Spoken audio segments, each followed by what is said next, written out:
तो प्रणाम। आज मैं एक चुटकुला नाच गीत सुना रहे हैं। आप लोग को कैसा लगा? जितनी ननद लोग हैं सब लोग सुनिएगा और हो जाए कि देखिए गाली मत दीजिएगा।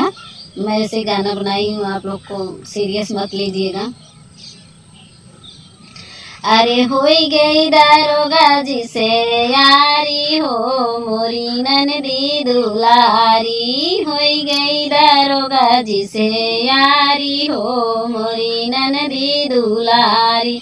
अरे होई गई दारोगा जी से यारी हो मोरी ननदी दुलारी। पहली मिलनवा बगियावा में भइले, पहली मिलनिया बगियावा में भइले।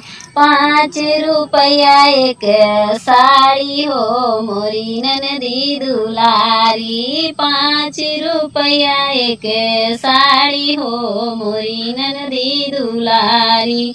होई गई दारोगा जी से यारी हो मोरी ननदी दुलारी।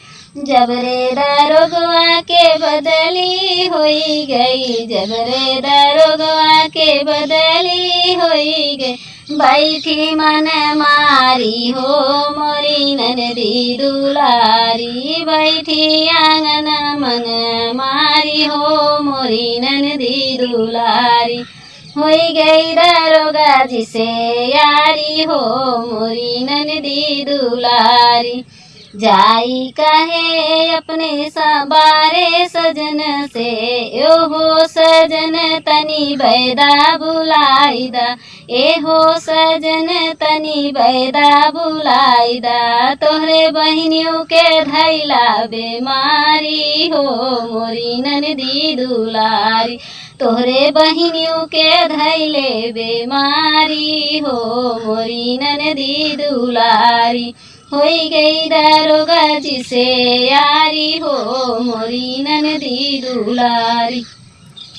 आवई बायदवा पलंग चढ़ी बैठई, आवई बायदवा पलंग चढ़ी बैठई। पकड़ई ननद जी के नारी हो मोरी ननदी दुलारी, पकड़ई ननद जी के नारी हो मोरी ननदी दुलारी।